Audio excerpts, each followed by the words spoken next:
ప్రస్తుతం మనం భోగాపురంలోని అల్లూరి సీతారామరాజు అంతర్జాతీయ విమానాశ్రయం వద్ద అయితే ఉన్నాం. అయితే ఇక్కడ ఏదైతే విమానాశ్రయానికి సంబంధించి ప్రారంభోత్సవ ఏర్పాట్లు అయితే పకడ్బందీగా జరుగుతున్నాయి. దానికి సంబంధించి 3 రకాల గిరిజన నృత్యాలు చేయడానికి సంబంధించి ఏర్పాట్లు కూడా ఇక్కడ ముమ్మరంగా ప్రభుత్వం చేపట్టింది.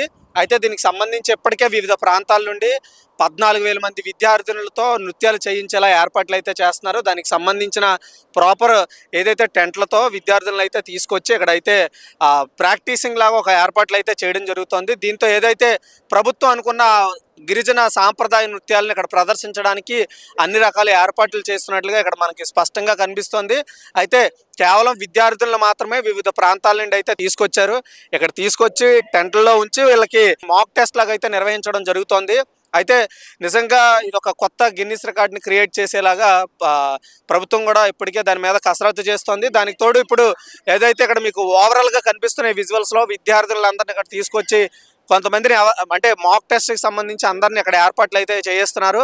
అదే కాకుండా వాళ్ళకి ఎలాంటి ఇబ్బందులు రాకుండా అందరినీ ఇక్కడ డిక్టేటర్లు కావచ్చు, ట్యూటర్లు కావచ్చు, వివిధ అంటే వాళ్ళకి ఎవరికైతే అసైన్ చేశారో వాళ్ళందరినీ ఇక్కడ పెట్టడం, అదేవిధంగా పోలీసులు కూడా వాళ్ళు కూడా వాళ్ళకి సంబంధించిన ఏదైతే భద్రతా పరమైన చర్యలకు సంబంధించి ఎక్కడికక్కడ పోలీసులు కూడా డిప్లాయ్ అయ్యారు. అయితే ఇక్కడ పోలీసులు కేవలం స్థానిక పోలీసులే కాదు, వివిధ జిల్లాల నుండి కొంతమంది ఫోర్స్ని తీసుకురావడం జరిగింది. ఎందుకంటే కేవలం 1-2-3 జిల్లాల నుండి ఫోర్స్తో ఇక్కడ మేనేజ్ చేయలేరు కాబట్టి వివిధ జిల్లాల నుండి కొంతమంది పోలీసులను ఇక్కడ డిప్లాయ్ చేయడం జరిగింది.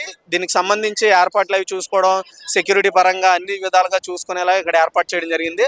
అయితే ఏదైతే ఈ ప్రభుత్వం గిన్నిస్ రికార్డు బ్రేక్ చేయాలని అనుకుంటుందో దానికి తగ్గట్టుగా ఏర్పాట్లు అయితే ఇప్పటికే చేసినట్టుగా మనకు కనిపిస్తుంది. మీరు టెంట్లో చూసుకున్నట్టయితే ఇప్పటికే విద్యార్థులని అక్కడ పెట్టడం జరిగింది. వాళ్ళకి ఇక్కడ ప్రస్తుతానికి అయితే మాక్ టెస్ట్లు అయితే నిర్వహిస్తున్నారు. ఎందుకంటే ఏదైతే ఆగస్టు 1వ తారీఖున నిర్వహించే ప్రారంభోత్సవ వేడుకల్లో ఏదైతే 3 సాంప్రదాయ గిరిజన నృత్యాలు ఉంటాయో వాటిని చేసేందుకు తగినట్లుగా ఇప్పటికే విద్యార్థులను అయితే సిద్ధం చేసినట్లుగా మనకు తెలుస్తుంది. అయితే మెయిన్గా ఇక్కడ ఏవైతే ఆంధ్రప్రదేశ్లో ఉన్న గిరిజన ప్రాంతాల నుండి విద్యార్థులను తీసుకురావడం జరిగింది. ఎందుకంటే వాళ్ళకే ఈ గిరిజన నృత్యాల మీద పూర్తి స్థాయి అవగాహన ఉంటుంది.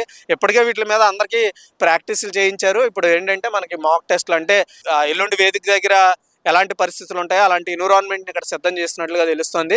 అయితే విద్యార్థులను ఆల్రెడీ 3 రోజుల నుండి డెవలప్మెంట్ వర్క్స్ అయితే జరుగుతున్నాయి. వాళ్ళని తీసుకురావడం, దగ్గరలో ఉండే ప్రాంతాల్లో హాల్ట్లు ఇచ్చి బస్సుల నుండి తీసుకొచ్చి అక్కడి నుండి ఈరోజు ఎయిర్పోర్ట్ ప్రాంతానికి అయితే తీసుకురావడం జరుగుతుంది. ఇక్కడ మాక్ టెస్టులు నిర్వహించి ఆ రోజు సక్సెస్ అయ్యేలాగా ప్రోగ్రామ్ అన్ని తగ్గట్టు చర్యలు అయితే అధికారులు తీసుకోవడం జరుగుతుంది. అయితే ఇక్కడ కేవలం ఏదో ఒక డిపార్ట్మెంట్ కాదు, ప్రభుత్వంలో ఉన్న అన్ని డిపార్ట్మెంట్ల సమన్వయంతో ఈ చర్యలు అయితే తీసుకోవడం జరుగుతుంది.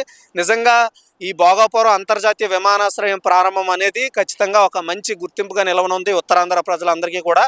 అయితే ఇది మనం కేవలం ఉత్తరాంధ్ర వరకే చూస్తున్నాం. ఈ ప్రారంభోత్సవ వేడుక అనేది మొత్తం ఆంధ్రప్రదేశ్ కాకుండా దేశవ్యాప్తంగా ఒక మంచి వేడుకగా నిలవనున్నట్లుగా మనకైతే తెలుస్తోంది. వీడియో జర్నలిస్ట్ హేమంత్తో రాజు, భోగాపురం నుంచి.